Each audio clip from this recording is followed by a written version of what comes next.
Lecture de la Bible, lecture choisie, lecture associée et leur vue d'ensemble tirée de la Bible Vie Nouvelle, version second 21. L'Évangile de Jean, Genèse, Ésaïe. Nous débuterons par cet extrait du livre de la Genèse, chapitre 24, à partir du verset 12. Il s'agit d'Éliézer, l'intendant de tous les biens d'Abraham, son homme de confiance, qui est chargé d'aller en Mésopotamie dans la famille d'Abraham pour prendre une femme pour son fils, selon la coutume de l'époque. C'était en effet les parents qui choisissaient l'épouse de leur fils, et le mariage au sein d'une même famille était pratique courante. De toute évidence, Éliézer, serviteur d'Abraham, a beaucoup appris de la foi et du Dieu de son maître. Il part pour se rendre en Mésopotamie. Arrivé là-bas, près de la ville où habite la famille de son maître, il se souvient des paroles d'Abraham. « Le Dieu que je sers, qui m'a parlé, enverra lui-même son ange devant toi et te fera trouver une femme pour mon fils. » Alors Éliézer adresse cette prière à Dieu. « Éternel, Dieu de mon Seigneur Abraham, donne-moi du succès aujourd'hui et fais preuve de bonté envers mon Seigneur Abraham. Voici, je me tiens près de la source d'eau et les filles des habitants de la ville vont sortir pour puiser de l'eau. Que la jeune fille à laquelle je dirai « penche ta cruche pour que je boive » et qui répondra « bois, et je donnerai aussi à boire à tes chameaux. Soit celle que tu as destinée à ton serviteur Isaac. Par là je reconnaîtrai que tu fais preuve de bonté envers mon Seigneur. » Il n'avait pas encore fini de parler que Rebecca sortit, sa cruche sur l'épaule. Elle était la fille de Bethuel, fils de Milca, femme de Nachor, le frère d'Abraham. C'était une jeune fille très belle. Elle était vierge, aucun homme n'avait eu de relation avec elle. Elle descendit à la source, remplit sa cruche et remonta. Le serviteur courut à sa rencontre et dit « Laisse-moi boire un peu d'eau de ta cruche. » Elle répondit « Bois, mon Seigneur. » Et elle s'empressa de descendre sa cruche sur sa main et de lui donner à boire. Quand elle eut fini de lui donner à boire, elle dit « Je puiserai aussi pour tes chameaux jusqu'à ce qu'ils aient assez bu. » Elle s'empressa de vider sa cruche dans l'abreuvoir, courut encore au puits pour puiser, puisa pour tous les chameaux. L'homme la regardait sans rien dire pour voir si l'Éternel faisait réussir son voyage ou non. Quand les chameaux eurent fini de boire, l'homme prit un anneau en or qui pesait 6 grammes, ainsi que 2 bracelets en or qui pesaient 120 grammes pour ses poignets. Puis il dit « De qui es-tu la fille? Je t'en prie, dis-le-moi. Y a-t-il chez toi, chez ton père, de la place pour passer la nuit ?» Elle répondit « Je suis la fille de Bethuel, le fils de Milca et de Nachor. » Elle lui dit encore « Il y a de la paille et du fourrage en abondance chez nous, et aussi de la place pour passer la nuit. » Alors l'homme s'inclina et adora l'Éternel en disant « Béni soit l'Éternel, le Dieu de mon Seigneur Abraham, qui n'a pas renoncé à sa bonté et à sa fidélité envers mon Seigneur. Moi-même, l'Éternel m'a conduit chez la famille de mon Seigneur. » La jeune fille courut raconter cela chez sa mère. L'accueil s'organise, le repas les rassemble et l'homme raconte comment Dieu l'a conduit et lui a indiqué Rebecca comme future épouse d'Isaac, le fils d'Abraham. Rebecca consent de partir avec cet homme pour ce grand mariage avec Isaac, car elle reconnaît comme ses parents. C'est de l'Éternel que cela vient. Nous arrivons à l'évangile de Jean, époque du Christ, début de notre ère, et nous vous invitons cette fois à nous suivre dans la réception de mariage. C'était le 3e jour de la désignation publique de Jésus en tant que Messie. Et il y eut des noces à Cana, en Galilée, un territoire du nord d'Israël. La mère de Jésus était là. Jésus, lui aussi, était invité aux noces avec ses disciples. À l'époque, le mariage était l'occasion de faire un long festin qui pouvait durer toute une semaine. Et tout le village, toute la ville était invitée à cette occasion, et il était même inconvenant de ne pas répondre aux invitations. Et là, le vin vint à manquer. La mère de Jésus lui dit « Ils n'ont plus de vin !» Situation très embarrassante dans un mariage. Jésus lui répondit « Que me veux-tu, femme? Mon heure n'est pas encore venue. » Sa mère dit au serviteur « Faites tout ce qu'il vous dira. » Or, il y avait là 6 jarres de pierre destinées aux purifications des Juifs et contenant chacune une centaine de litres. En effet, la loi cérémonielle juive comportait cette obligation de verser de l'eau sur les mains avant de prendre le repas. Il y avait une connotation de purification d'avec les objets de la vie quotidienne, mais aussi une connotation spirituelle. Cette règle aseptique est encore valable aujourd'hui. Nous avons vu comment elle a été rendue obligatoire lors de la crise de la Covid-19. Jésus leur dit « Remplissez d'eau les jarres » et ils les remplirent jusqu'au bord. « Puisez maintenant, leur dit-il, et apportez-en à l'organisateur du repas. » Et ils lui en apportèrent. L'organisateur du repas goûta l'eau changée en vin, ne sachant d'où venait ce vin, tandis que les serviteurs qui avaient puisé l'eau le savaient parfaitement.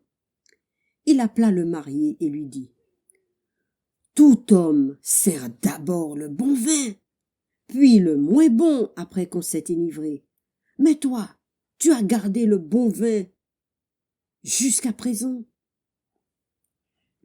Tel fut, à Cana en Galilée, le premier miracle de Jésus. Il manifesta sa gloire, sa puissance, et ses disciples crurent en lui.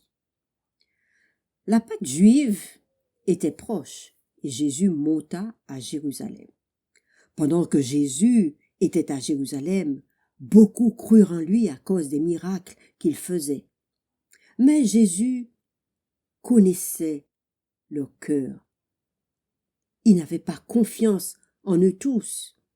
Il n'avait pas besoin qu'on lui renseigne sur les hommes, car il savait lui-même ce qui est dans l'homme.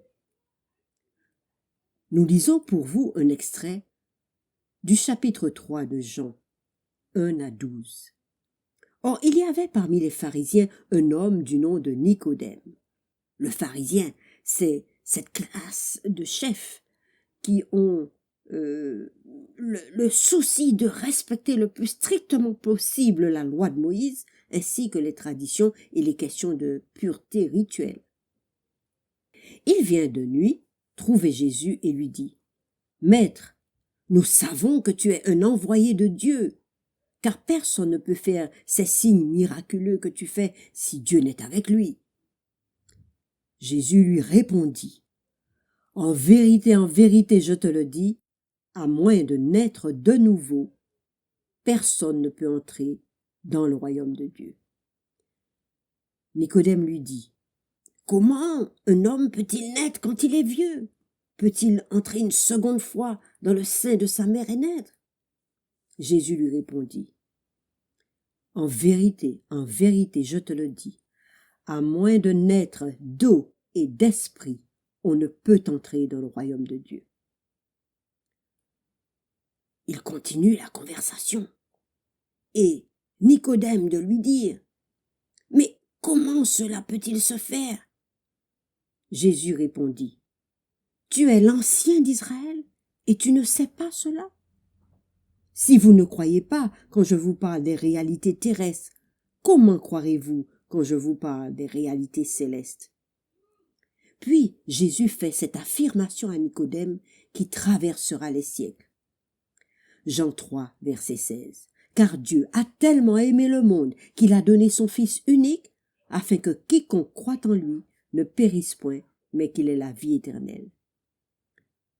Ce texte clé est le plus connu du monde chrétien. C'est un condensé unique de la Bible, un représentant de tout en un.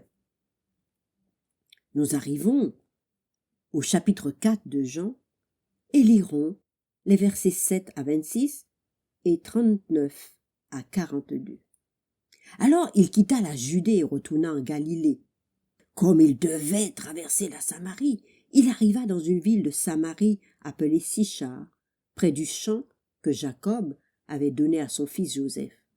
Là se trouvait le puits de Jacob. Jésus, fatigué du voyage, était assis au bord du puits. C'était environ midi et ses disciples étaient allés acheter à manger. Une femme de Samarie vint puiser de l'eau. La femme samaritaine vit Jésus au bord du puits. Jésus lui dit, « Donne-moi à boire. » La femme samaritaine lui dit, « Comment? Toi qui es juif, tu me demandes à boire à moi qui suis une femme samaritaine? Les Juifs, en effet, n'ont pas de relation avec les Samaritains. » Jésus lui répondit, « Si tu savais quel est le cadeau de Dieu et qui est celui qui te dit « Donne-moi à boire », tu lui aurais toi-même demandé à boire et il t'aurait donné de l'eau vive. « Seigneur, lui dit la femme, mais tu n'as rien pour puiser et le puits est profond. D'où aurais-tu donc cette eau vive? Es-tu plus grand que notre ancêtre Jacob, qui a donné ce puits, qui a bu de son eau lui-même, ses fils et ses troupeaux? » Jésus lui répondit, « Toute personne qui boit de cette eau aura encore soif. En revanche, celui qui boira de l'eau que je lui donnerai n'aura jamais soif, et l'eau que je lui donnerai deviendra en lui une source d'eau qui jaillira jusque dans la vie éternelle. » La femme lui dit, « Seigneur, donne-moi cette eau, afin que je n'ai plus soif et que je n'ai plus à venir puiser ici. » « Va, appelle ton mari, lui dit Jésus, et reviens ici. » La femme répondit, « Je n'ai pas de mari. » Jésus lui dit, « Tu as bien fait de dire, je n'ai pas de mari, car tu as eu 5 maris, et l'homme que tu as maintenant n'est pas ton mari. En cela, tu as dit la vérité. » « Seigneur, lui dit la femme, je vois que tu es un prophète. » La femme, lâchant sa cruche, s'en va vers la ville dire, « Venez voir un homme qui m'a dit tout ce que j'ai fait. Ne serait-ce pas le Christ? » Beaucoup de Samaritains de cette ville crurent en Jésus à cause des paroles de la femme qui rendait ce témoignage. « Il m'a dit tout ce que j'ai fait. Il m'a dit qu'il était le Messie. » Il fut donc invité 2 jours avec eux, et un bien plus grand nombre crurent à cause des paroles de Jésus, et il disait à la femme, « Ce n'est plus seulement à cause de ce que tu nous as dit que nous croyons, nous l'avons entendu nous-mêmes, et nous savons qu'il est le Sauveur du monde. » Dans Jean, chapitre 7, 37 à 46, nous lirons aussi cet extrait.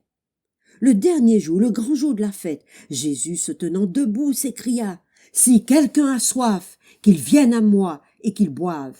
Celui qui croit en moi, des fleuves d'eau vive couleront de son sein, comme dit l'Écriture. » Il dit cela de l'esprit que devaient recevoir ceux qui croiraient en lui. Des gens de la foule, ayant entendu ces paroles, disaient, « Celui-ci est vraiment le prophète. » Quelques-uns d'entre eux voulaient, au contraire, se saisir de lui, mais personne ne mit la main sur lui. Ainsi, les huissiers retournèrent vers les principaux sacrificateurs et les pharisiens, et ceux-ci leur dirent, « Pourquoi ne l'avez-vous pas emmené? » Les huissiers répondirent, « Jamais homme n'a parlé comme cet homme. » L'homme de l'eau vive, l'homme invité, l'homme du moment qui transforme l'eau en vin car il en a besoin, l'homme qui lit dans les pensées et connaît tout de notre intimité. Ésaïe chapitre 61, versets 7 à 10, exprime la joie de ceux qui croient en lui. Je me réjouirai en l'Éternel. Tout mon être tressaillera d'allégresse à cause de mon Dieu, car il m'a habillé avec les vêtements du salut. Il m'a couvert du manteau de la justice. Je suis pareil aux jeunes mariés qui se coiffent d'un turban splendide tel un prêtre, et la jeune mariée qui se pare de ses bijoux. Marié, parent de mariée, l'époux, Jésus l'époux, et l'ami de l'époux, en la personne de Jean, comme il l'a annoncé, sont des réalités terrestres qui doivent inscrire les réalités célestes dans notre esprit et dans nos vies. L'expression « donne-moi à boire » était incluse dans la demande d'Éliézer, dans le signe agréé par Dieu. « Donne-moi à boire » fut l'entrée en matière du Christ pour sauver toute une ville. Et la femme samaritaine se fait l'écho de milliers d'autres hommes en disant « Donne-moi à boire afin que je ne vienne plus puiser ici et que je n'ai plus soif. » Jésus dit « Ils n'auront plus soif, tous ceux qui me suivent. » Son invitation a traversé les siècles et nous parvient jusqu'au début de ce 3e millénaire. Dans Apocalypse 22, versets 16 et 17, il réitère cette invitation. « À celui qui a soif, je donnerai gratuitement des eaux, des sources de la vie. » Que celui donc qui veut de l'eau de la vie, la prenne gratuitement. Que celui qui a soif vienne, sans argent, sans rien payer, ajoutera Ésaïe.